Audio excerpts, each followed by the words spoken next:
Great. Good evening, everyone. Welcome to our March Board of Directors meeting for Silicon Valley Clean Energy. I'm not sure how much I have to read of our COVID message, but I'll read. This meeting will be conducted in accordance with State of California Executive Order N2920 dated March 17, 2020 in consideration of the coronavirus COVID-19. All members of the Silicon Valley Clean Energy Board of Directors and staff will participate in this meeting by teleconference. Members of the public may observe this meeting electronically by accessing the meeting via instructions above on the agenda, and public comments can be sent in advance of the meeting to the board clerk, Andrea Pisano, and will be read within the public comment period or the applicable agenda item. The public will also have an opportunity to provide comments during the meeting. The public may provide comments on any matter listed on the agenda. Speakers are customarily limited to 3 minutes each. However, the board chair may increase or decrease the time allotted to each speaker based on the number of speakers, the length of the agenda, and the complexity of the subject matter. Speaking time will not be decreased less than 1 minute. And so I believe that's sufficient. And with that, I'd like to call the meeting to order at 7:02 p.m. And could we get the roll call, please? Yes, thank you. Chair Abikoga. Here. Vice Chair Gibbons. Here. Fliger. Here. Tyson. Here. Rennie. Here. Chua. Here. Mekachuk. Present. Yulo.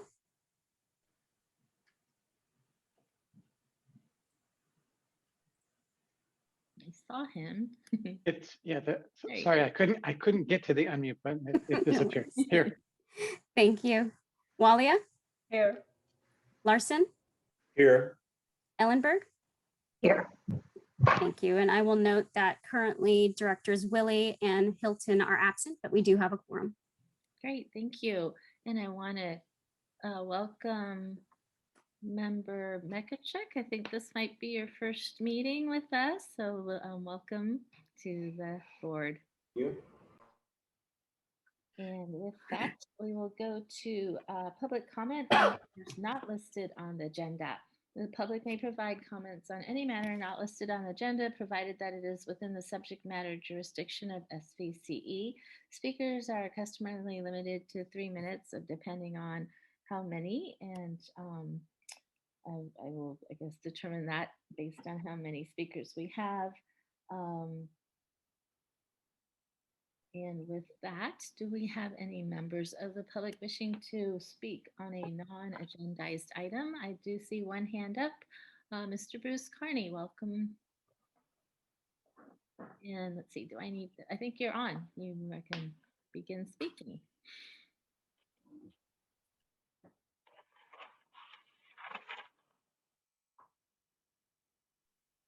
Mr. Carney, are you with us? Oh. There we go. Now the gag has been removed and I'm unmuted. So I'm speaking tonight on behalf of the boards of directors of Carbon Free Mountain View and Carbon Free Silicon Valley, two grassroots organizations that were instrumental in the creation of Silicon Valley Clean Energy many years ago. And as part of our ongoing desire to recognize the work of the directors, last year we instituted something called the 5-Timer Award for those directors who had served 5 terms on the board. And this year there are 2 other directors who are deserving of the 5-Timer Award, Rob Rennie and Margaret Abe Koga. And so our 2 organizations have created an award certificate, which we've given to Andrea and asked her, and she's kindly consented to get that certificate to you so that you can move all the other certificates off your wall and just focus on that one big important award. And as mentioned when this award was instituted, it's a shameless ripoff from the 5-Timer Club of Saturday Night Live. which has had many distinguished members throughout its lifetime. And I hope that those more junior directors will see this award as a reason to continue to serve on the board, to try to get to that magic 5-year milestone. And if you are able to accomplish that, rest assured that a 5-timer certificate will be on your wall as well. Well, thank you very much for that. What a wonderful surprise to start off this meeting. I will definitely look forward to receiving this certificate and frame it in a gold frame and put it up on my wall. But thank you for the honor. It's been an honor to be on the board for 5 years now, I guess. And so thank you for recognizing that. I don't see anyone else with their hands up, so I will, and I don't think anyone's on the line, so I'll go ahead and close public comment and bring it back to the board to the next item, which is the consent calendar. And these are items 1A through 1J. Are there any members of the board wishing to pull an item or speak to an item? I don't see any hands. Are there any members of the public wishing to speak to an item on consent calendar? I don't see any hands there and no one on the phone, I believe. So I'll bring it back to the board for action. I would make, if I may, I'll make the motion to approve the consent calendar. Great. Thank you. So motion by Vice Chair, seconded by Director Mekachuk. Any other discussion? If not, could we get a roll call vote, please? Thank you. Chair Abakoga, Aye. Vice Chair Gibbons, Aye. Willie, Aye. Armendariz, Aye. Liger, Yes. Tyson, Yes. Rennie, Aye. Chua, Aye. Mekachuk, Aye. Yulo, Aye. Walia, Aye. Larson, Aye. Ellenberg. Yes. Thank you. That motion carries unanimously. Great, thank you. And I want to welcome Director Armendariz from Gilroy. Thank you for joining us this evening. We'll go to the regular calendar. Our first item is to receive the financial audit report from Supplier and Brinker. And I'm sorry, I have to, I think I'm looking at the wrong agenda, so I don't have the list of. Amrit Singh will introduce the item, you. please. Thank you. Thank you. Yes, thanks, Krish. So good evening, board members. I want to introduce Brett Bradford and Andrea Lifto from Vicente and Brinker. They are our external auditors, and they just finished the financial audit for the fiscal year that ended September 30, 2020. And they were here to present the results of the financial audit. So with that, I'll turn it over to Brett. Thank you. Andrea, are you able to begin the slideshow?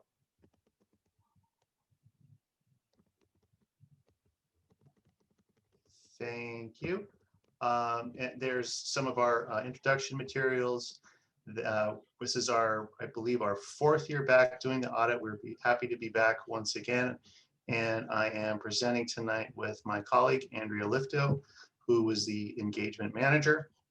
And I have been the audit partner for the duration of providing services to the organization. If you could advance the slide, please. And I'm actually, Miss Lifto, would you like to take a few slides here? Sure, thank you. Thank you. So we have completed the audit and we have reported an unmodified opinion. And that means it was a clean opinion. There was we've said that the financial statements are materially accurate based on the audit procedures we performed, and no significant deficiencies were identified in internal controls. Management is responsible for preparing the financial statements and establishing a system of internal controls. Our responsibility as the auditors is to audit the financial statements. So we consider risks of material misstatements, consider internal controls, and we perform tests of the year-end balances based on our risk assessment. And then we evaluate the adequacy of the disclosures within the financial statements. As I mentioned, we do a risk assessment, and how we perform a risk assessment is we gain an understanding of Silicon Valley's operating characteristics, the practices, procedures, and then we compare that knowledge to similar entities, industries, and professional guidance. And then we review our procedures and controls surrounding that significant transaction cycles and business processes with members of management. So some of the significant areas that we do focus on in the audit is revenue recognition, accounts receivable, revenue. We test a sample of your customer's billings. We look at the total cash that's been received through the year and tie that back to revenue. And we also look at the cash that's received subsequent to year end and relate that to your accounts receivable balances. We review the revenue recognition through year end, and we look at the method for determining the accrued revenue. For cash, we do confirm balances with the financial institutions. And for accrued costs of electricity, we review subsequent bills from your electricity providers and the cash payments that have come in. We review other liabilities, so we look at the contracts and support that determines the completeness of the amounts that have been recorded as a liability. As for the notes, as we review the financial statements, we make sure that all notes are complete and without bias. We are required to communicate a few of these items. Significant accounting policies that have been adopted by Silicon Valley throughout the period audited were appropriate and consistently applied.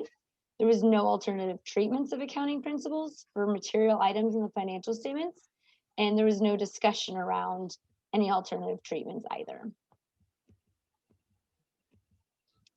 We did not propose any adjustments to the financial statements. We did not identify any significant or unusual transactions or applications of the accounting principles where there could be a lack of authoritative guidance. We had no disagreements with management concerning the scope of our audit, the application of accounting principles, or the basis for management's judgments on any significant matters. And we did not encounter any difficulties in dealing with management during the performance of our audit. If there are any questions, we can take them now. If any questions do arise after, we are available to answer any questions, and our phone numbers are listed here. We realize that was a lot of auditor speak, but the audit went well, and you're getting a clean opinion. And we didn't identify any material weaknesses in internal controls, which is another way of saying something good as well. Great, thank you very much for making that into civilian speak. And I believe our Director Mekachuk, who is the chair of our audit committee, had some comments he'd like to share. Thank you. As the chair of the audit committee, I wanted to say that, first of all, there's a report in the consent calendar that we had prepared, and you can take a quick look at that. It's a brief one-pager. But just to summarize, the audit committee met with both management and the auditors, independent auditors, and we reviewed the draft financial statements before they were finalized. The audit committee asked a number of questions of both management and the independent auditors. We were pleased to note that there were no adjustments recorded or proposed, and the review of internal controls was adequate. And then independently, I met with the auditors and had to ask them a few standard questions, and they asked me a few standard questions. So I think that everything went well, and the next meeting of the audit committee will be in August with the independent auditors regarding the pre-year-end planning. For that, I'm open for any questions. Great, thank you so much. Are there any questions from directors? I don't see any. Oh, yep. I hear a voice, but I don't see it. I was just going to add that I think the audit committee was 100% turnover this year with new people, and we appreciated everybody taking the time to meet with us and review everything. Yes, thank you very much, everyone, for your hard work on this. It's always great to see a clean audit. So I don't see any more hands, or I don't see any hands, so I'm going to take it to the public. Are there any members of the public wishing to speak on this item? If so, please raise your hand if you're in the attendee box, or if you're on the phone, I believe it's *9 you hit. And I don't see any hands, so I'll close public comment, bring it back to the board for action. I'll entertain a motion to receive the audit report. Tyson will move that we accept the received audit report. Great, thank you. Second.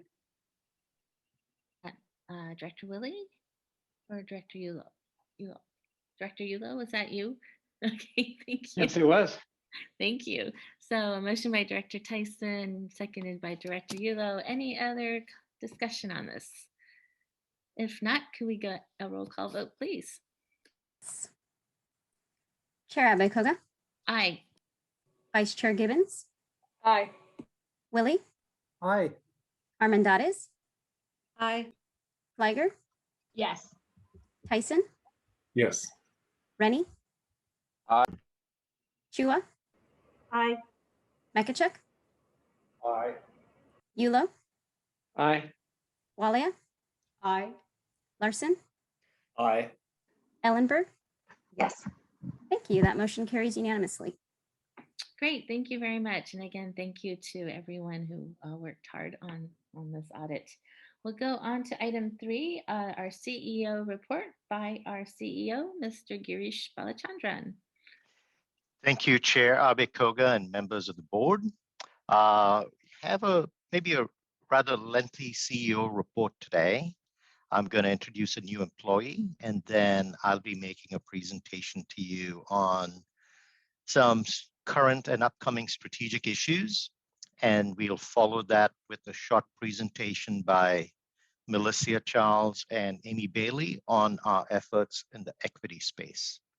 So I would like to introduce Karthik Rajan, who is our newest employee. He is a principal power analyst. He has been in the energy sector for the last 19 years and comes to us with a high degree of quantitative skills, which we need. And we welcome him to SVCE. He is a chemical engineer by training. Director Tyson, yes, who is also a chemical engineer and teaches chemical engineering at Berkeley. So Karthik, please feel free to introduce yourself to the board. Thank you, Girish. It's a delight to be at SVCE. Nice to meet you all. As Girish said, I'm an engineer by training, been in the industry for a while, and I'm delighted to work with Monica and her team and lead the analytics function as we have it at SVCE. And sometimes, that's just for the job speak, but more for the civilian speak, as our chair had spoken. I would always like to share my why I want to do what I want to do, so that you can have a reference. So most of us can relate to this. We have lived in the world of pre-internet and post-internet, and we know the difference of the world there. And when our kids come and talk to us about how can you live without the internet, we go like, yes, it's possible. So most of us can relate. Just like that, my grandmother, deep from the south of India, she used to talk about electricity in the same way. So she used to spend early marriage. She used to spend a lot of time in the kitchen. And I think in her early years of her marriage, she got electricity at home. It changed her whole life. What used to take her hours used to take her minutes. And she wanted to be out in the world, especially in her garden, and be with nature. And it really gave her the opportunity. And she always thought about electricity and energy as a way of freedom for her to pursue what she wanted to do. She loved her appliances that she used, and she grew up talking about it so much that I had a passion for energy that I could not explain. So I had been in this space, and roll over to the current generation where I have my own kids, 2 daughters, 12 and 8, and they talk about sustainability. How can we be in sync with nature? What can we do about life that is more meaningful? And one of the things, and when I was interviewing with SVCE and I heard about the vision that Girish and Monica were articulating to me, I fell in love with, because it aligns with what my kids want as well: green, sustainable world.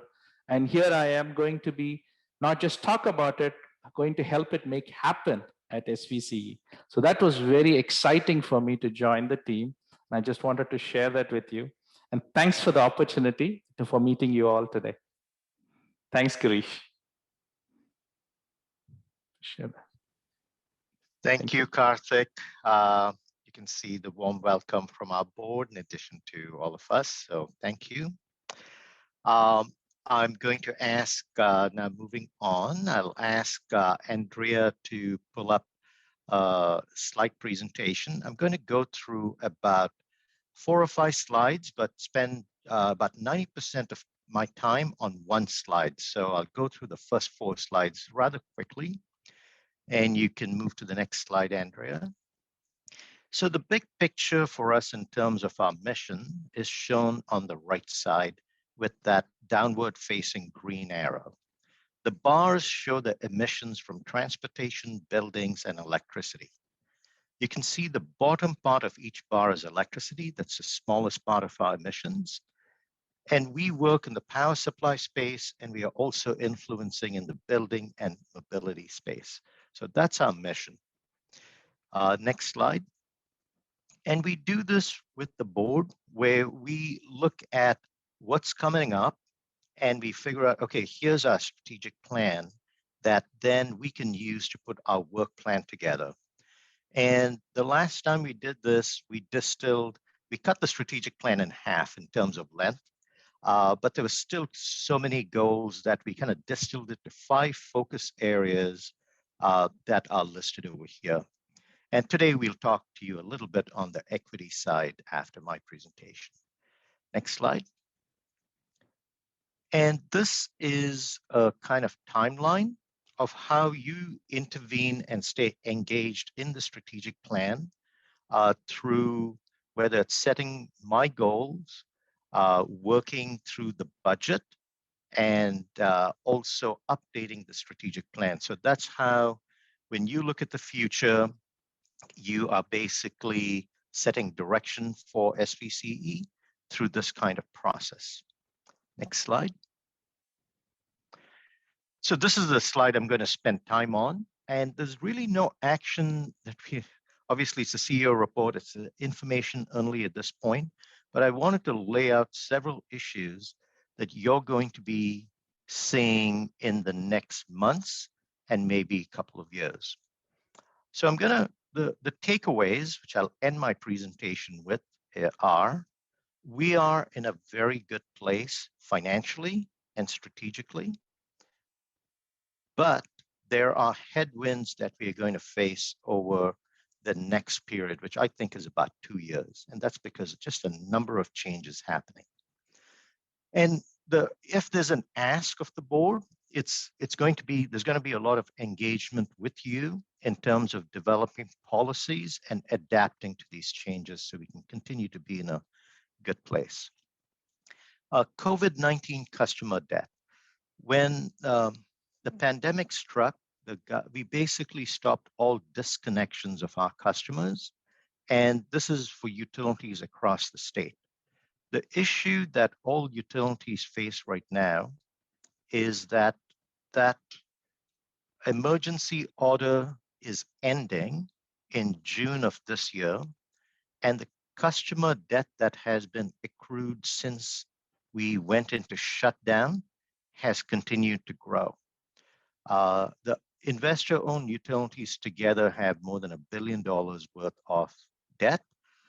our debt is running about 4 times what it was running the last year prior to the pandemic in terms of customer bills that have not been paid for a post 90-day period. The CPUC is working on strategies and policies on how to deal with it, and we'll also be doing the same and bringing it to you in the coming months. SVCE staffing. We're going through a period where we're having some challenges in staffing. So of course, we've hired Karthik, he's our newest employee, but at the same time, we have lost employees who have gone to work for other companies, other CCAs. We've had some difficulty in hiring. And so today we have about 8 vacancies and we have 32 FTEs total, so about 1 in 4. So all the staff are working at a tremendous level, and we should take care of this bandwidth issue in the next 3 to 6 months. I believe the next hire is going to be our senior government relations manager. We just finished interviews over the last week, and so in the next few weeks, we should be finalizing that decision. Item 3 is CC Power and policy development. CC Power is California Community Power, and we had our first meeting last month, and you've seen a report on the consent calendar on that. So we've had a number of organizations, labor organizations and environmental organizations approach CC Power, asking for CC Power to adopt certain labor-friendly and environmental-friendly policies, both of which we are naturally inclined to, being public agencies and having those as part of our overall outlook. But we also look at cost and we look at reliability when we look at our future. We will be bringing to the executive committee some policy development in March. At the same time, an ad hoc committee of CC Power is working on developing policies. A point to note, the primary reason for us to join CC Power was economies of scale. So we want to make sure that we can get as many of our CCAs together to transact in the future. Power purchases is just 2 small little words here, but there is so much going on as we speak. Last Friday, the CPUC issued an order around emergency procurement for this summer. And essentially, one of the big changes they've made is they've changed a planning paradigm that has been in place for a few decades. And that's the amount of reserve capacity electric utilities should hold in place in order to manage supply disruptions or load changes. And this is in response to the blackouts from last August. They have changed it from 15%, the planning reserve margin, they've increased it to 17.5%, and they've ordered the investor-owned utilities to purchase that incremental capacity and allocate the cost to the load-serving entities like us. And that increase in the planning reserve margin is expected to stay in place for the foreseeable future. At the same time, the CPUC also issued an order for all load-serving entities to buy 7,500 incremental megawatts over the next 4 to 5 years to replace Diablo Canyon and some natural gas fueled power plants on the coast. And they have allocated, all those megawatts will get allocated to each of us as a requirement. Of that 7,500 megawatts, 2,000 of those megawatts are targeted to be 1,000 being geothermal and 1,000 being long duration energy storage. So all of these things are what Monica and her group, Mel and her group are working on, both in terms of advocating at the PUC and also working with market participants on it. So when you think about number 4 on power purchases, if you just go to the right-hand side and what's happening outside of our world at SVCE, the Texas blackout, right? So we had the Texas, not we, the state of Texas had a blackout, and there are consequences that will flow through to California also. You know, all of us remember what we went through in the energy crisis. And right now we have headlines in the Wall Street Journal and other papers about what's going on in Texas every day. So not only did we have an very, very large outages for a long period of time, but billions of dollars of what the independent market monitor in Texas said was overcharging, $16 billion of overcharges there. So it's definitely going to influence policymakers in California in terms of, are we putting in place what's necessary to prevent a large-scale blackout? They had basically a cold storm. It was the polar vortex. We had a heat storm last August. Do we have things in place to prevent something like this? So it's on the minds of policymakers. And while this is going on, the CPUC is also changing the very way all of us have to prepare for reliability. We talk to you, we use this acronym called RA, or resource adequacy. Well, that whole model and paradigm is being examined to be changed. So it's a lot of moving parts that are happening simultaneously, some that are homegrown, some that are being influenced from the outside. I'll go, number 5 is business process optimization, which is a project that's one of the 5 focus areas that you have in the strategic plan, basically moving us to more sophisticated enterprise-wide systems and processes so that we can manage our enterprise-wide risk much better. We expect this to be a 2-year journey, and we'll be updating the Risk Oversight Committee and the Executive Committee and you as we make progress on this. One of the items on your agenda that you're going to see tonight, and we've talked to you about this ad nauseum, unfortunately, is this concept of the PCIA, which is paying for the uneconomic portion of PG&E's assets that they purchased for all customers, and our customers have to pay for that too. Southern California Edison and CalCCA, our trade association, developed a settlement agreement, and this is part of a proceeding at the CPUC, and it was delivered to the CPUC more than 1 year ago. The CPUC has not acted on that. CalCCA has worked with many legislators, and we have approximately 15 legislators who have co-signed as authors on SB 612, which would basically put into place what Southern California Edison and CalCCA negotiated as a compromise, which will allow for the resources that we are paying for, we would get some of the value for that. So that has the, should I say, the possibility of managing some of our PCIA risk. Now, as the PCIA goes up, and we expect it to be at a high level for the next 2 years, we need to look at our finances.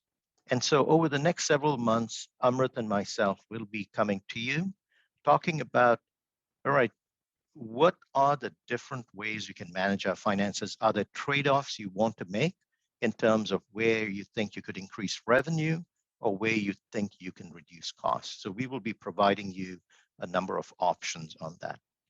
And one of those options is the prepay, which we've talked to you about before. And that's an ability to take advantage of low tax-exempt interest rates. And it could save us somewhere between $1.5 to $2.5 million a year. So we'll be bringing that to you.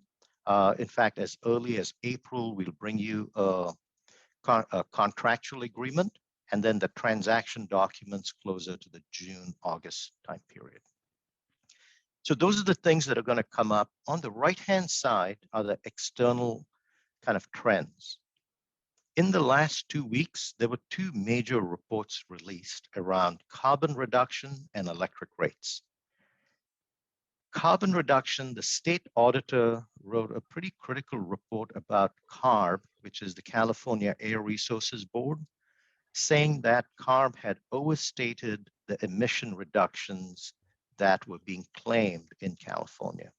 So CARB is putting into place some things to rectify that. And so it's just something for us to keep in mind too, as we are looking at our carbon reductions. We'll be sharing with you towards the end of the year metrics for our own carbon reduction. There were 2 reports, item B, on California electric rates. Unfortunately, neither of them very good. The first report was from the Public Advocate's Office of the CPUC. They project in PG&E's territory, PG&E's rates are going to rise 3.7% per year, every year for the next 10 years. So that's the average rate of increase. So the issue with that is, as electric rates increase, would that be a headwind on electrification and decarbonization efforts? So it's not just us, the state is looking at decarbonizing. So when they see electric rates going up, the policy issue is, well, how is that going to impact our decarbonization efforts? Is that going to slow down our move to electrify everything, electrifying transportation, electrifying buildings? The second rate report was written by 3 professors at UC Berkeley's Haas School, and they examined the rates of the investor-owned utilities. And they compared those rates to the short-run marginal cost of electricity. And essentially, going to the plain English speak, what's it cost to produce electricity? What's that next megawatt hour, kilowatt hour? And I'll give you some broad numbers. It costs approximately 4 cents to produce that next kilowatt hour of electricity. And PG&E's rates, total rates are 25 cents per kilowatt hour. And there's a difference, and that whole difference is something that is a problem because it doesn't promote the right signal for electrification also. Because most of those costs are in volumetric charges versus fixed charges. One idea that has come up, and we need to think about this, and policymakers are thinking about this too, is as PG&E's rates go up, mostly due to wildfire protection and also increases in cost in their distribution system, are there other rate mechanisms that can be used? Because one of the things about the way rates are set right now, it's also regressive, where people on lower incomes, there's more of an energy burden on them because it's a much larger fraction of their income in terms of their energy bill. So some of the ideas being proposed include having an income-based fixed fee for electric rates. These are all long-term policy issues that will be discussed, I'm sure, in Sacramento and San Francisco. I talked to you about items D and E, which is the summer reliability and the long-term electric reliability issues that we are going to be working on, both from the power purchase side and from the intervention advocacy side, both from SVCE standpoint and also through CalCCA, our trade association. And just a few weeks ago, all the bills for the year got introduced, more than 150 energy-related bills. Our number 1 priority is number 6, which is SB 612, which is the big push to get the PCIA legislation, or what we call legacy resources, allocated to us. We are paying for it, so let's get it. But we'll also have other legislation of interest. We will be bringing it to the ad hoc legislative committee on April 1, and then bring it back, bring some priorities back to the executive committee and the full board. so the whole board can have a discussion on legislative issues. So I'll end with what I started, the takeaways, which is we have a lot of challenges, but SVCE is in a good place. You'll see the presentation from Amrit when he shows you our reserves. We're financially doing well, but we are going to be going into a couple of years of headwind. And these are the areas where we're going to be engaged both at staff and with the board. So that was very long-winded for the CEO report. I apologize for that, but it is important that you get to notice that what's coming up. So I'd look forward to taking some questions. Also, any of these issues, if you want to get into more depth, we'd be happy to have a separate workshop or bring it back at the next meeting or just one-on-ones with you, any of the above. So Chair Abikoga, I could stop now and take some questions before we go to the presentation by Amy and Melissa. Great, thank you very much. Any questions from board members? Yes, Director Willie. Yeah, my question, I think we may have actually talked about it at previous meetings, but maybe I've forgotten a little bit. It's that PCIA component that, you know, we and our customers have to be paying for. And so understanding that that primarily was a historical leftover from them, from PG&E having established the power network. Now that, you know, here we are working at paying off our portion of that, and how much are they truly needing to buy or replenish on an ongoing basis that's going to get charged to us, that if we could, we would have been wanting to buy it on our own. But I'm thinking that a lot of those facility and infrastructure type things have to be done by PG&E. And so what's it look like in terms of a forecast if we're paying down this leftover versus if it was truly gone, what would be the yearly PCIA that we would be needing to reimburse PG&E for? Thank you very much for your question. There's a lot packed in there. So I'll address it as best as I can. So it's about today, the PCIA that our customers are paying amounts to about $180 million a year. In PG&E's territory, it works out to north of $2 billion a year is being paid for uneconomic resources. So these are resources that were, when they were approved, it was approved thinking that it would be useful and economic, but things have changed. And what we are doing as an industry is we are now moving to a clean grid. We are moving to clean resources when many of these resources from the past still have useful life in them. So that's the regulatory compact between the regulator and the investor-owned utility, where there's a commitment to allow the investor-owned utility to recover those costs. So in principle, we don't have an issue with that.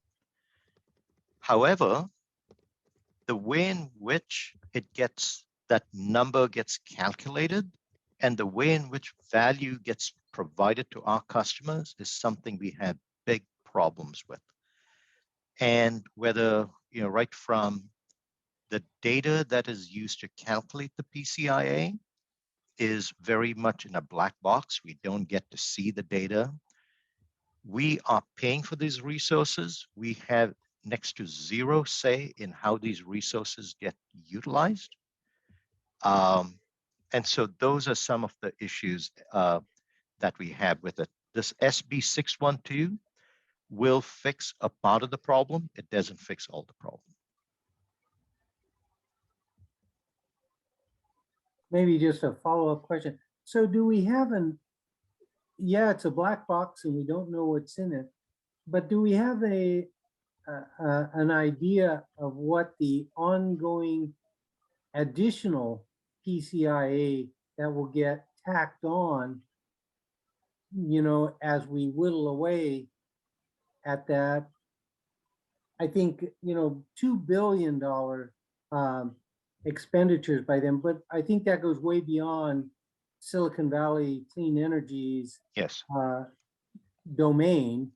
And so it sounds like you're saying that our customers, we're paying 180 million per year.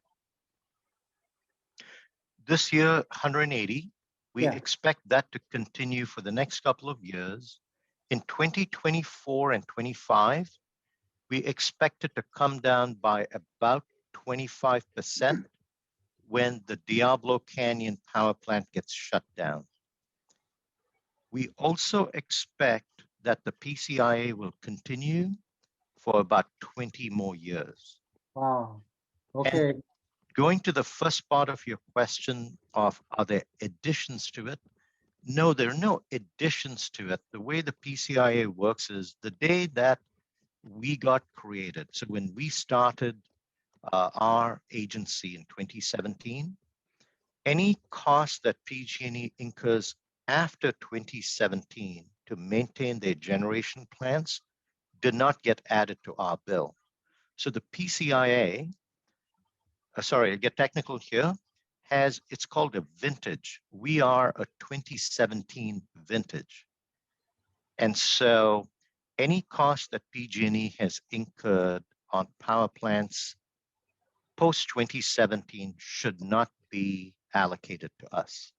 I say should not be. And that's part of the black box nature of this cost allocation.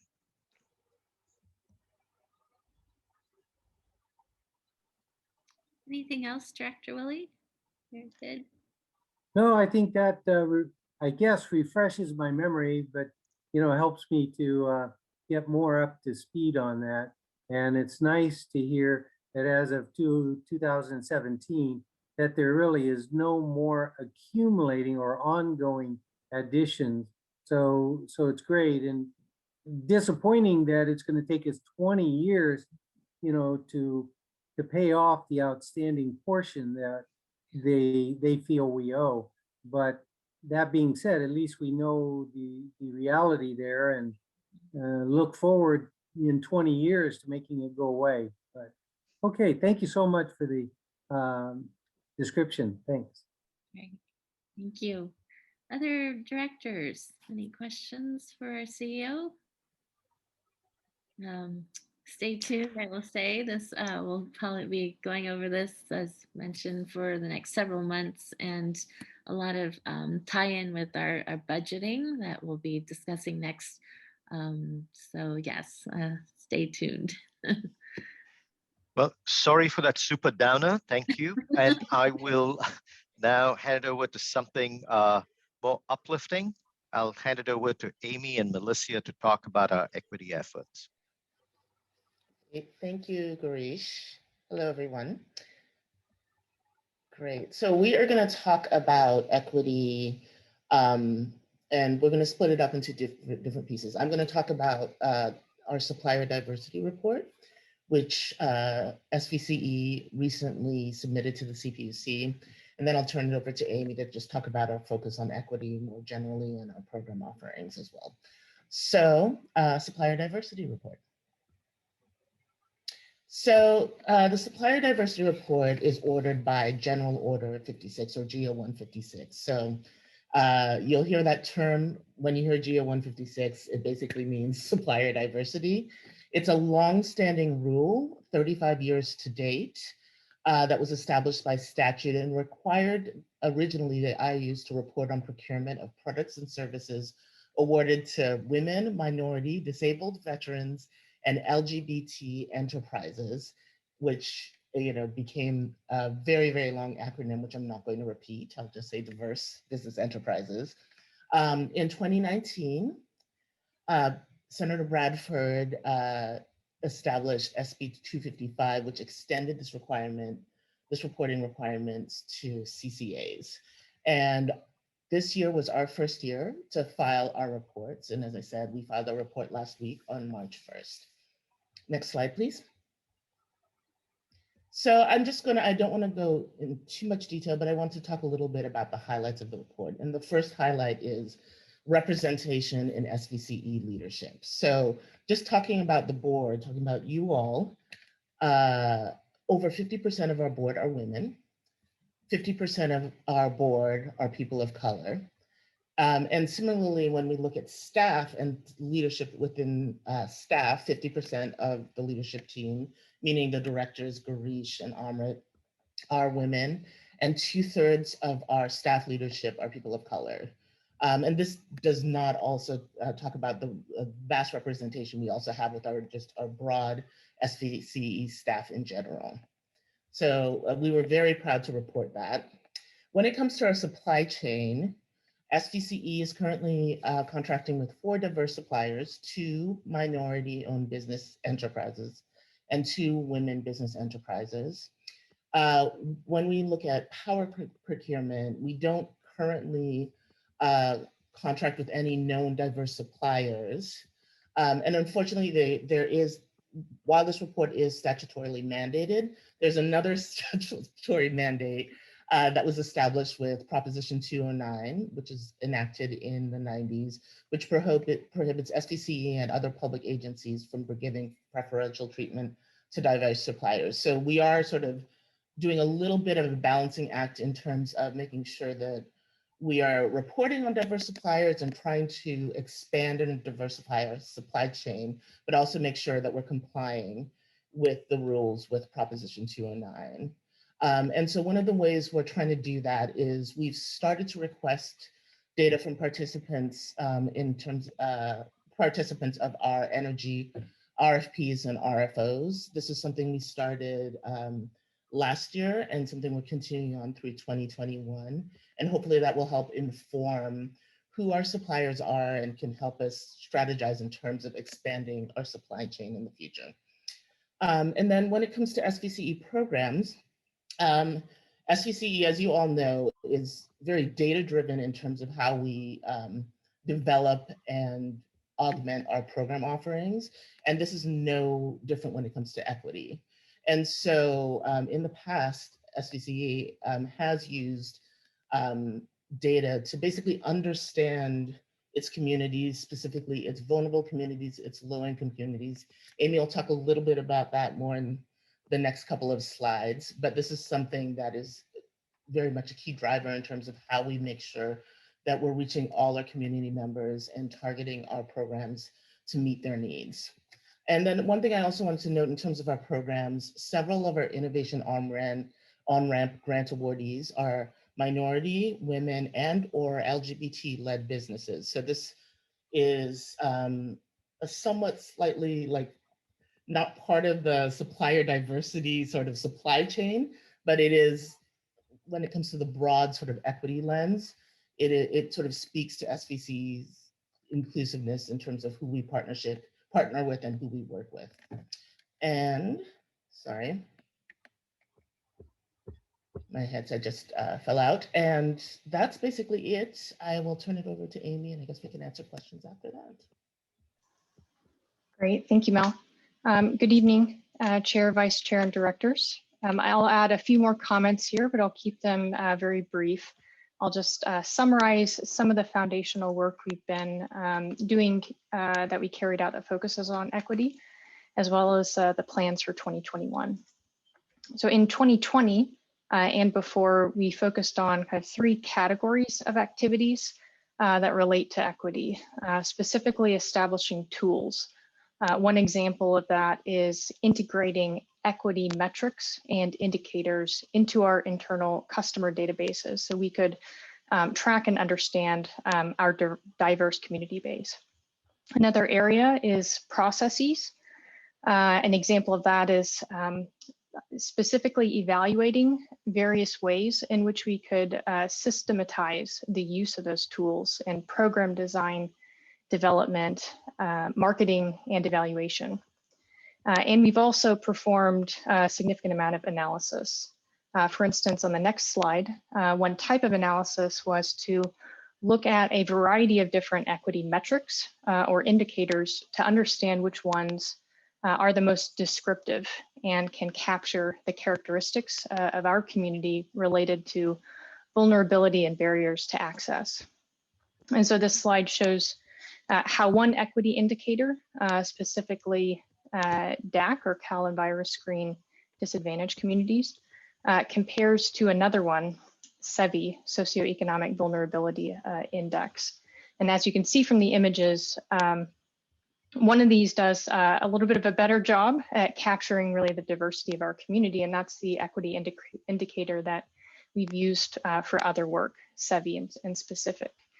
So on the next slide, for instance, that's the equity indicator we used when we carried out our baseline engagement survey of our customers that Dawn and Pam presented on a couple months ago. Next slide, please.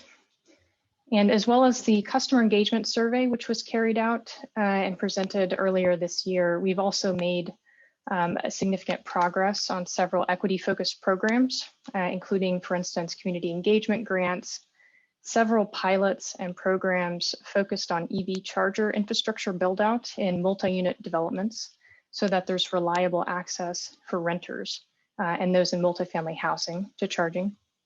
The Empower Silicon Valley short film competition, our community energy resilience plan that's in development, among a variety of other programs that have a very strong equity focus. And we have a lot of work that's planned for 2021.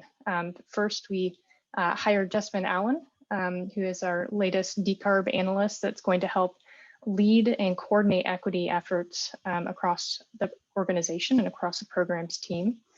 There are, including specifically the development of an equity policy as included in the SVCE strategic plan that was adopted last year. There are also 2 equity-focused programs from the Building Decarb Joint Action Plan that was adopted by the board last November that will be in development this year. Accessible financing, as well as our Future Fit Homes and Buildings program. And we continue to leverage equity and service as one of the 5 prioritization criteria that was adopted in the Decarb Roadmap back in December 2018 by the board as one of the 5 prioritization criteria for all of our programs work. So we're looking forward to engaging with the board, our cities, our environmental advocates, and other community members in the coming months on the development of the equity policy and this other equity-focused work. Thank you. Great, thank you very much for that. Are there any questions from directors, Ramel or Amy? Yes, yes, Director Ellenberg.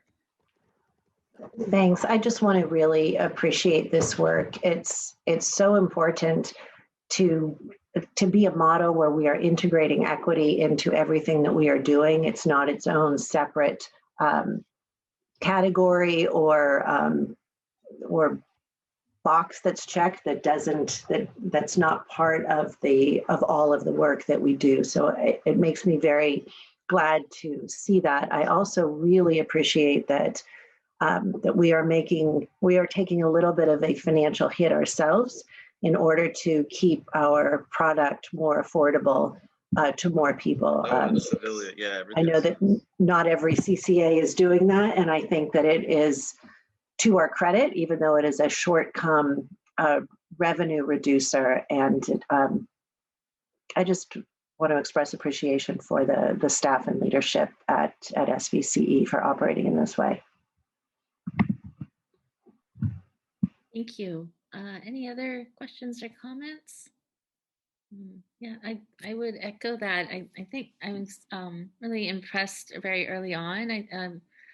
I think with COVID hitting, the issue of equity really rose up to the top, and I know several board members brought it up, and I really appreciate staff taking it to heart so quickly and integrating into our operations and processes. So thank you for all of the hard work. If there are no other questions from our directors, I'll go to the public, and I have Bruce Carney you'd like to speak on the CEO's report? Let's see. You should be able to start when you are ready.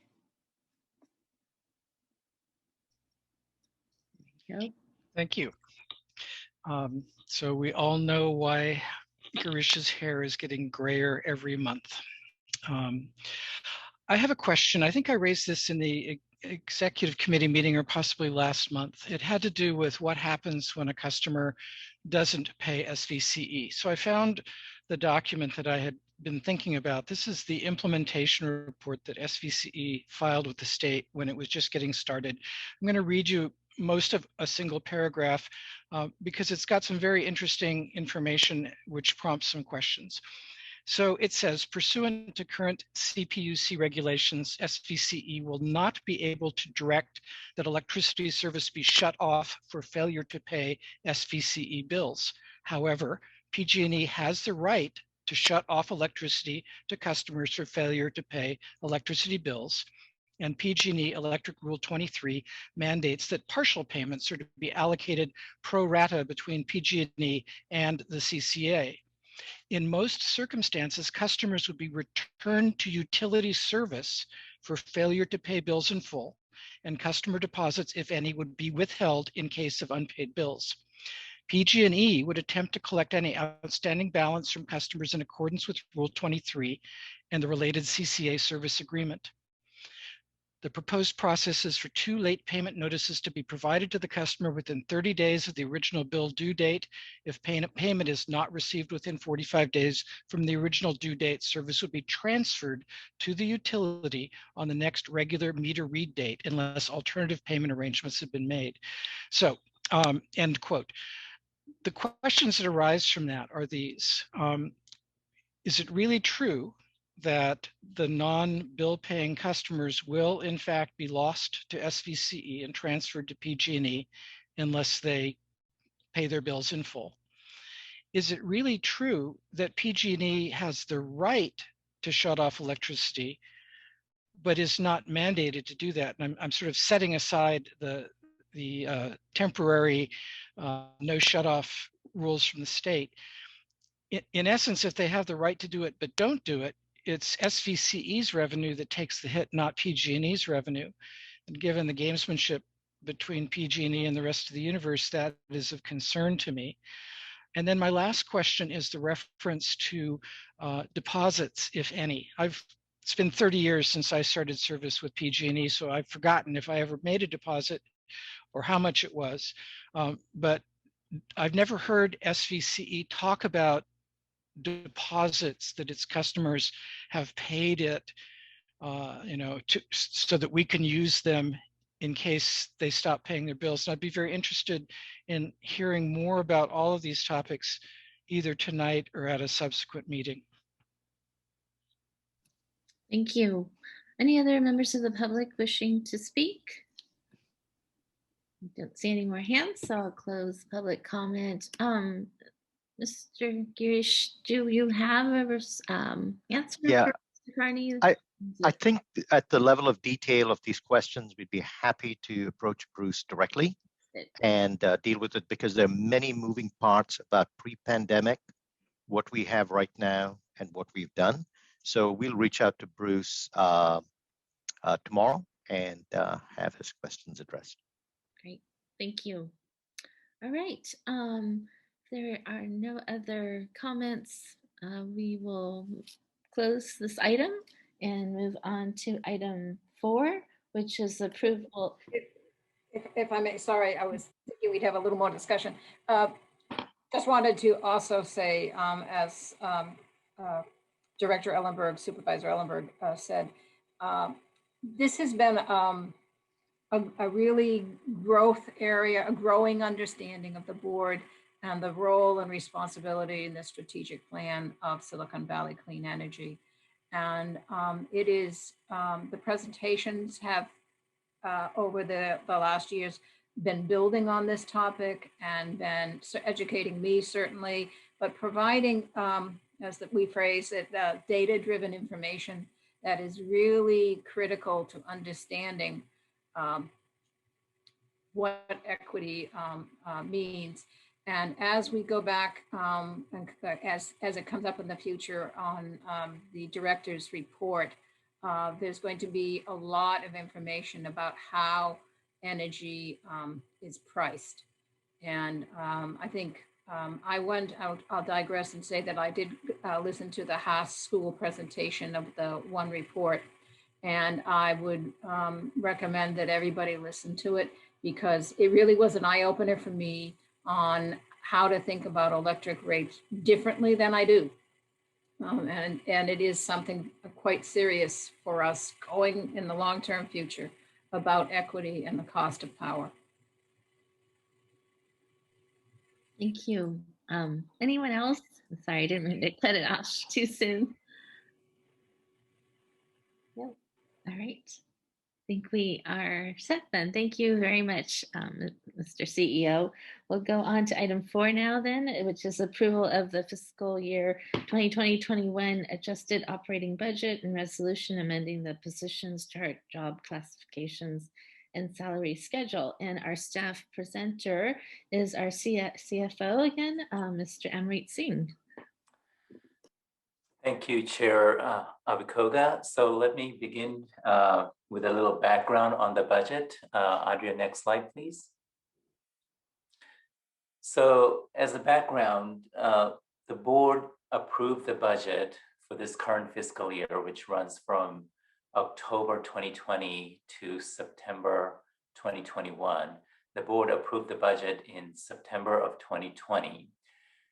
And since the board approved the budget, there's been 2 big changes authorized by the board. And those affected our generation rates. And those were approved by the board in light of the PCIA and PG&E generation rate changes.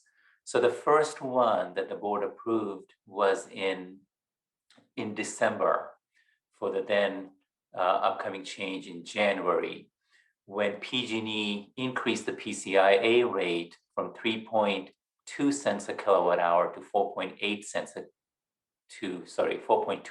cents a kilowatt hour. And then at the same time, PG&E's generation rate went down by 4%. So to maintain a 1% discount relative to PG&E rates, the board authorized adjusting SVCE's generation rate. So we reduce our generation rate so our customers could maintain a 1% discount relative to PG&E's rate. Then the second rate change happened last month when the board again approved new generation rates for SVCE. And this was aligned with PG&E's increase in PCIA once again, effective this month, March, from 4.25 cents to 4.59 cents. These are weighted average numbers across our customer classes. And in March, PG&E's generation rate went up slightly by about 1.8%. So those are the 2 big changes that occurred since the board approved the budget, and they basically affect the big change in the budget numbers that you're going to see in the following slides, where you'll see that there's been a significant change in our projected revenues. Also, we presented the mid-year adjusted budget to the executive committee at the last meeting on February 26th. The executive committee reviewed and approved the budget and recommended for the board's approval. So Andrea, next slide, please. So in this diagram, I want to show conceptually how our generation rate changes to maintain that 1% discount relative to PG&E's rate. So the black bar there, where it says PG&E generation rate, that's the PG&E's generation rate. So to maintain a 1% discount, we want to make sure that the rate that the customer pays, effective rate that the customer pays, would be about 1% less than they would otherwise pay PG&E if they were a PG&E customer.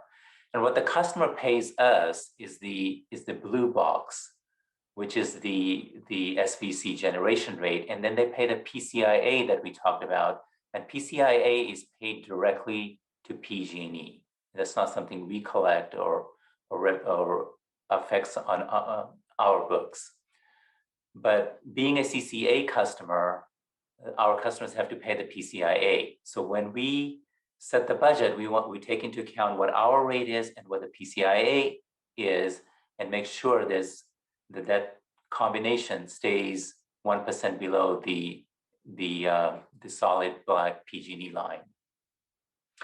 So then on the left side, we have the illustration of what the original budget assumptions were. On the right side, what happened is, since we set the budget, the effective PG&E generation rate went down. So the black bar moved down. And effectively, there was a 4% decrease in the generation rate in January, followed by about 1.8% increase in March. On a weighted average basis for the year, that's about 2%, versus we assume no change in generation rate when we set the budget. So the black line came down. And then we get the double squeeze from the fact that the PCIA went up, the orange box. And when we set the budget, we were on a weighted average basis, we were assuming about a 25% increase in PCIA, but effectively it ended up being a 31% increase, so 6% larger than what we estimated in the original budget. So the PCIA went up, and to keep our rates at the 1% discount, that means we had to lower our generation rate, the blue box, and the delta between the budget and the blue, original budget and the adjusted budget, that drop in the blue box, the SVC generation rate, is basically why our revenues are now projected to come in much lower than what we anticipated when we set the original budget. Okay, so next slide, please, Andrea. So here we have the new adjusted budget in the middle column. You can see that the biggest variance is the reduction in revenues, and that's because of the lower SVCE generation rate for the reasons I explained in the previous slide. We're also reducing our revenues by $1.5 million for potential write-offs or uncollectibles. As Girish mentioned, the accounts receivable balance or unpaid bills are increasing because of COVID-related hardship faced by our customers. So in anticipation of what could be a larger write-off than normal, we are reducing revenues by 1.5 million. And this is about 3.5 times larger than what our write-off was in pre-COVID period of 2019. So that is the biggest change in the budget that brings us down from what we then expected was it would be a 8.2 million contribution to reserves to now drawing about 6 million from the reserves. So that's the big change in our budget, and the big driver again being reduction in revenues. Next slide, Andrea. So the good news, as Girish mentioned, is that we have over the years built up a healthy financial reserves, so to absorb the $6 million impact. As you can see, our target is to maintain 180 days of cash on hand. In other words, we want to have cash to fund 180 days of operating expenses. Even with the drawdown from the reserves, we will be well above our target at 226 days of cash on hand. So we'll have 226 days of cash to fund our operating reserves. So we have the financial means to absorb the 6 million draw from the reserves. Next slide, Andrea. So those were the big changes, number related. The other change we're asking is that we have some minor personnel related changes. Again, none of these changes increases the headcount, but what we're doing is we're revising some of the job titles to better match the existing responsibilities of staff, as well as to help in the recruiting effort. Again, this doesn't have, there's no increase in headcount, we're just relabeling positions. There's minimal impact to budget in that some of these job categories, the job salary band, we're increasing slightly by about 20,000 or so. Next slide, Andrea. So those are the changes we're asking. With that, that concludes the presentation, and we're asking that the board, after addressing questions, approve the operating budget and the positions chart and job classifications and the salary schedule. Great, thank you very much, Mr. Singh. Any questions from your directors? Yes, Director Larson. Yeah, thank you. I apologize for not sending this in advance, but just a really minor clarification. In the staff recommendation, item number 1, I think the word million is missing because it talks about transferring $6.02 from the reserves. And I think we want to approve more than that if we go with the staff recommendation. Apologies for the typo there. Thank you for catching that. Any other questions, comments? Yes, Director Mekachuk. Do we think that there will be another budget adjustment required between now and September 30th? Or do we think this will be sufficient to carry us through? Are there any more surprises or revenue decreases that we're going to be faced with? So we are not projecting any surprises. Keeping fingers crossed that we're not anticipating any PG&E rate changes. The one uncertainty we have in our portfolio, as always, is power supply expenses. That's a very volatile commodity, as we've heard in Texas. When prices went from $40 a megawatt hour to $9,000. Of course, our cap in California is a lot lower at $1,000. It may go up to $1,500 with congestion costs. But that's one uncertainty we have, as, for example, last summer we had went up. But that uncertainty is something we want to address at a policy level. So we will be coming back to the board by looking at our budget policies to see how do we account for potential variability in those type of expenses. But bearing that, we are not at this point anticipating on an expected basis any surprises. But again, we do serve a portfolio that's where there are a lot of risk factors when we're managing a power procurement portfolio.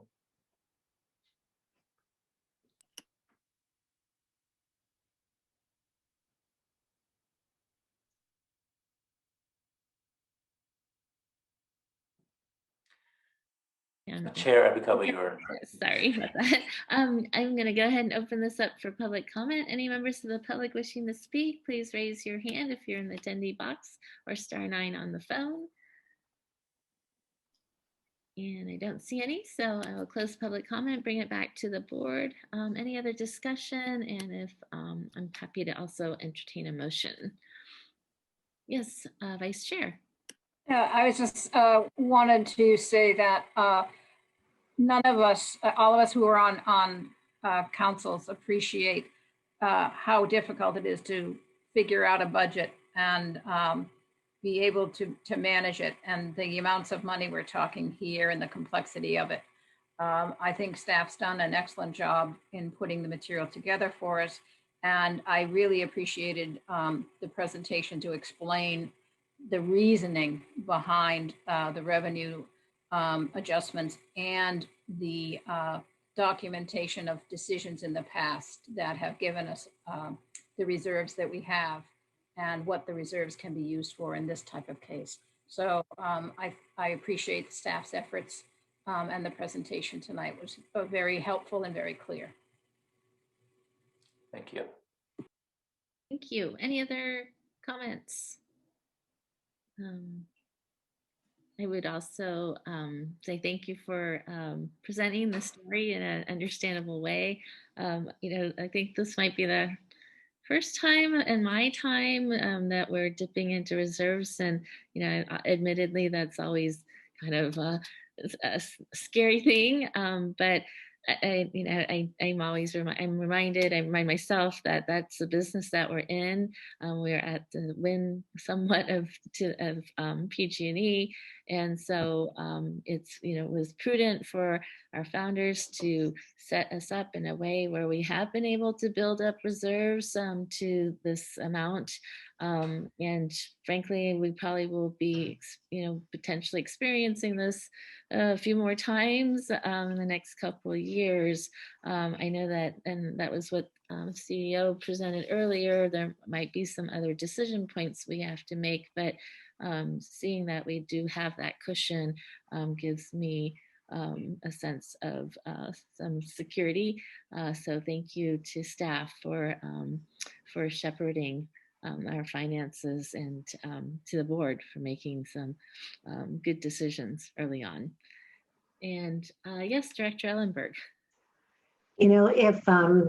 If we hadn't heard from Rod and Howard before they left the board, I think I would be a lot more concerned about this. But as founders, I really appreciated their setting up of exactly this situation, that there were going to be times, months, maybe years where we had to dip down, and that this is part of a very long-term growth strategy. And my guess is they are engaged enough that they might be listening. So Rod and Howard, if you are, thank you very much for setting us up to be able to weather this smoothly without undue worry.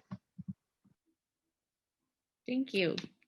Any other comments? And if not, I'm happy to also entertain a motion to approve the budget. And in this case, Chair, there'll be two actions that could be taken. It could be a combined motion, and that motion would be to, first of all, to approve the fiscal year 2021 adjusted operating budget. That also requires the drawing of 6.025 million from the reserves, and then also the adoption of resolution 2021-06. So moved. Second. So motion by Director Chua and seconded by Director Mekachuk. Any other comments, discussion? Director Ellenberg, did you have something else? Okay. All right. If not, could we get a roll call vote, please? Yes, thank you. Chair Abikoga. Aye. Vice Chair Gibbons. Aye. Willie. Aye. Armendariz.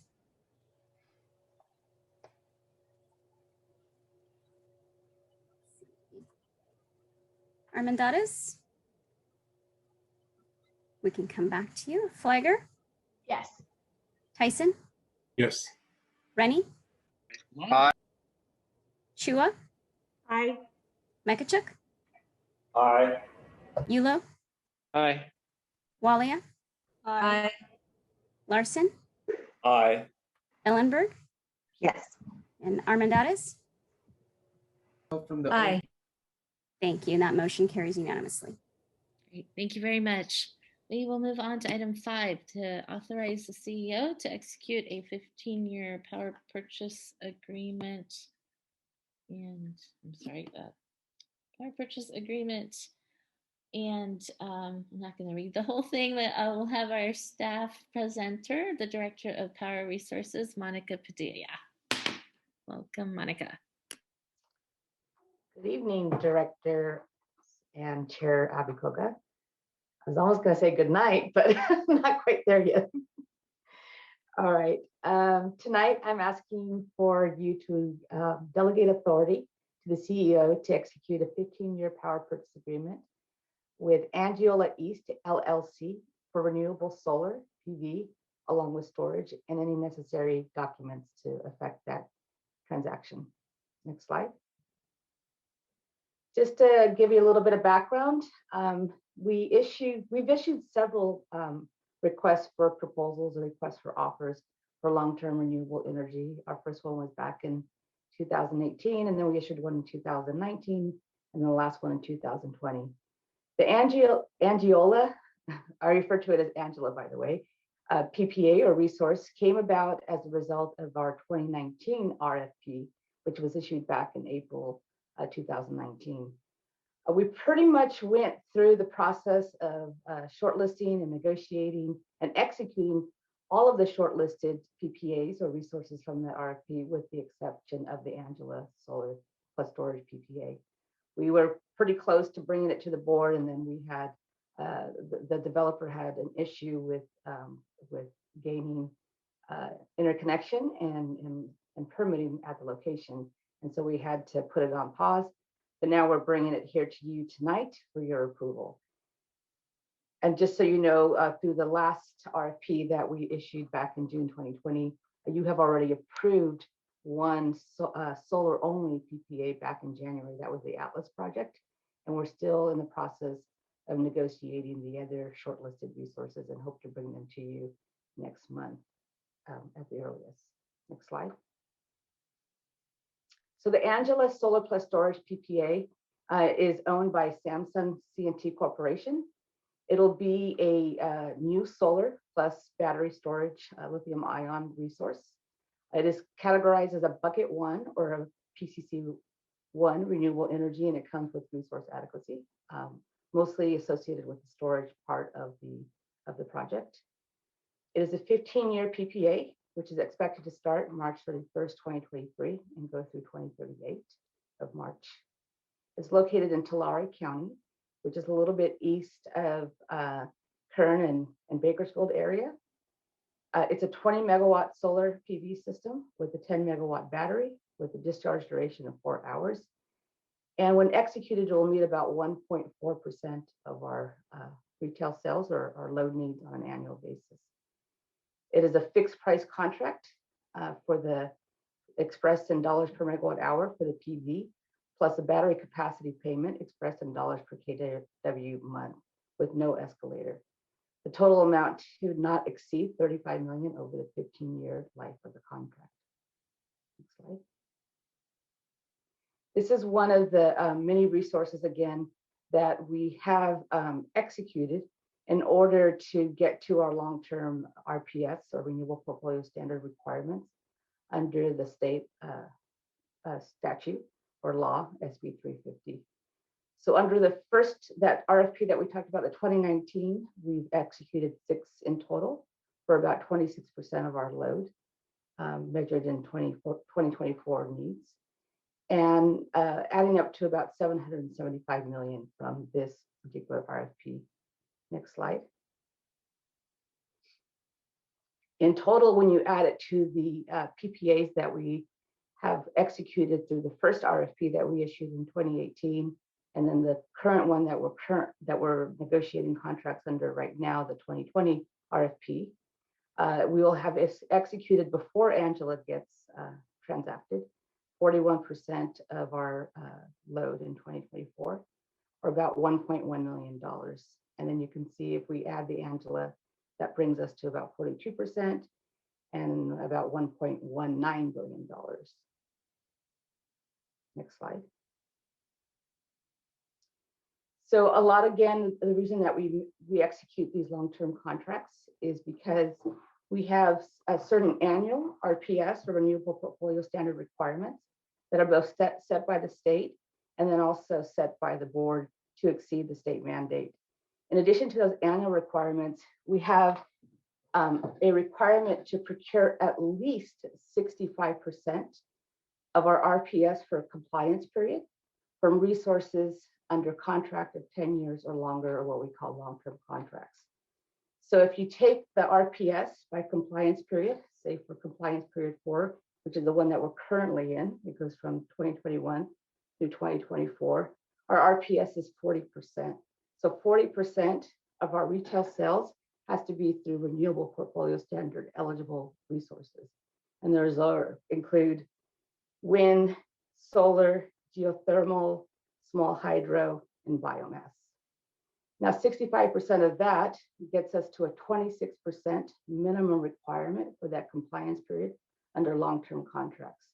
We're currently at 27%, and with the Angela PPA, we'll be at 27.6%. So slightly above the mandate, but below the SVCE target of 5% above state mandate. That's a target that was set both in our integrated resource plan that was approved by the board back in August of 2020 and included in our strategic plan as well. And then you can see how we progress through the different compliance periods all the way through 2030 with and without the addition of Angela. So for the most part, we're on track to meet our targets and our mandates.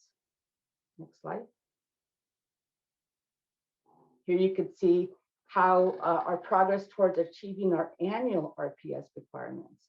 And so in 2021, most of our RPS is being met through what we call short-term RPS resources. These are ones that tend to be a year to maybe 3 to 5 years in term. We had some contracts that we had executed back in 2018 and they're coming off, and we replace them as we go. But for the most part, a lot of our renewable portfolio standard will be met through long-term resources that you can see on the graph here. The teal line is SP 100 RPS. That's the state mandate per year, which currently is at about 35%. And then in 2030, it grows to 60%. SVCE adopted a policy to be more aggressive than the state mandate. So we're currently at about 50 to 52%. And then in 2026, we basically sync up with the state requirement and get us to 62% in 2030. Next slide. This is our progress towards meeting our clean energy. So clean is what we define as being both RPS eligible resources plus carbon-free resources, which are not considered by the state of California to be RPS eligible, and those include large hydro and nuclear. So we still have a long way to go to meet 100% carbon-free by 2030, as indicated by the box outlined in red. Next slide. So just to summarize, the request is for you to authorize the CEO to execute a PPA with Angiola East LLC for 20 megawatts of solar PV and 10 megawatts of energy storage, qualifying as PCC1 for 15-year term with an expected start of March 31st, 2023, and an amount not to exceed $35 million. That's all I had. Thank you very much. Any questions from directors? I don't see any, so then I'll open this up. Oh, yes, I do. Just saw a hand. Yes, Director Tyson. Thanks for the presentation, Monica. You know, I just realized that there's a definition that I never really understood. When we say 4 hours of storage, when we're buying solar plus 4 hours of storage, that's 4 hours at what kind of rate? Is it a nighttime rate? Is it an average rate? I'm just trying to calibrate that. It could be whenever we want to discharge it. We just get 14 hours to discharge whatever the battery capacity is. So if it's a 10 megawatt battery, we have to discharge it over a 4-hour period, no more than a 4-hour period. Okay. So we could pick the hours, and we will pick the hours essentially to either meet whatever reliability requirements we might have that specify what hours we have to discharge it in, or we can discharge it against the market to try to make the most money off the batteries. So we'll charge it when the energy prices are really, really low, like in the middle of the day when there's a lot of solar, and then we'll discharge it in the night hours when the prices tend to be higher because there's not as much solar and other resources. So that's called an energy arbitrage. You charge it low and you discharge it high, and you help repay the cost of the battery over time. I like it. Thank you. Thank you. Anyone else? Yes, Vice Chair. George, that was a very good question. I'm only now grasping myself that it isn't what I think of as battery storage to extend power overnight. It's a whole different meaning of what battery storage is and how it can be utilized for us or in the arbitrage situation. So it's not that the classic definition of having 4 hours of power overnight. It does extend the PV generation though. So we can, there's sometimes PV energy gets what's called curtailed because there's too much electricity going onto the grid. So we can, if we think there's going to be curtailment, or again, even if the prices are real low, we can store that PV energy into the battery. And so these batteries will only be charged by the PV system. They cannot be charged by anything else. Great, thank you. Anyone else? If not, yes, Director Mekachuk. Quick question in terms of the due diligence that you've done on their ability to deliver on meeting the commitment.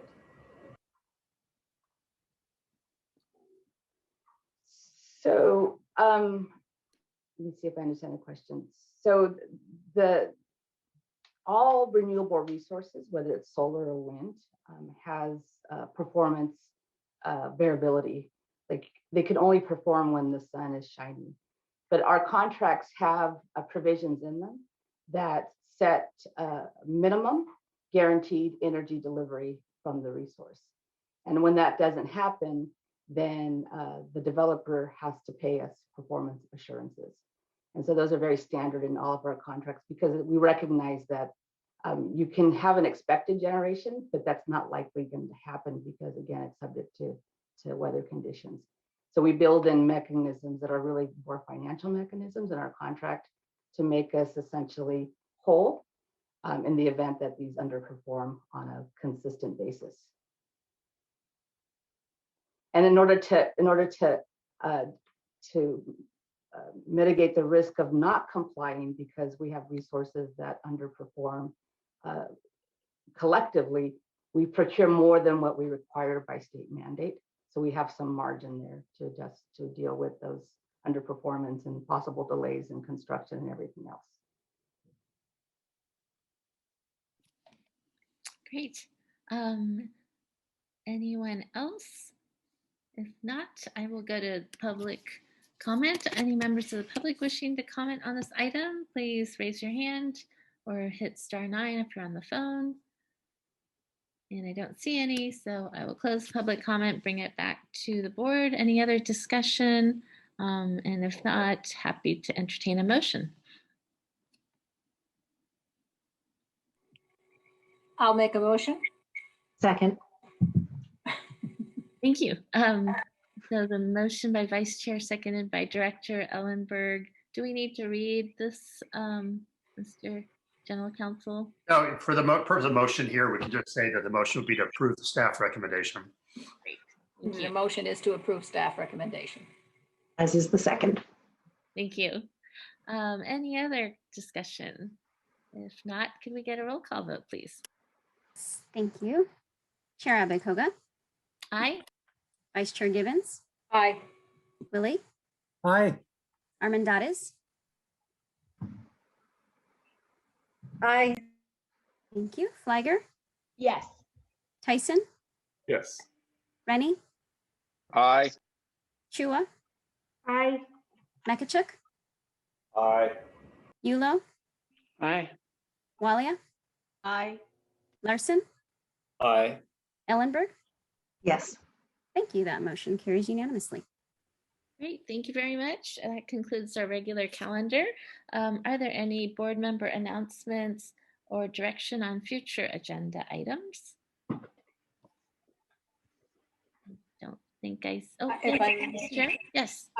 I thought the questions from Bruce Carney were of interest. So if staff could either present or follow up at a future meeting or just send out a memo. I appreciated his questions. We will do that. Thank you. And Director Yulo? I just wanted to extend my condolences to Supervisor Ellenberg because I know she appreciates us for being a chatty group and we were unusually quiet tonight. You know, I will now have to confess that I was just texting David, my team member who's listening, saying, are we going to end early or do you think we'll chit chat? So far be it from me to rush us off the screen. You jinxed it, Director. I have the pressure from Director Tyson to get these meetings moving. So I'm very pleased. You did a great job, Margaret. Great meeting, good discussion, good movement. Well, thank you. If there are no other announcements, then I believe we stand adjourned. Thank you very much. Have a great Good night, rest of the everybody. evening. Thank you. Good to see you.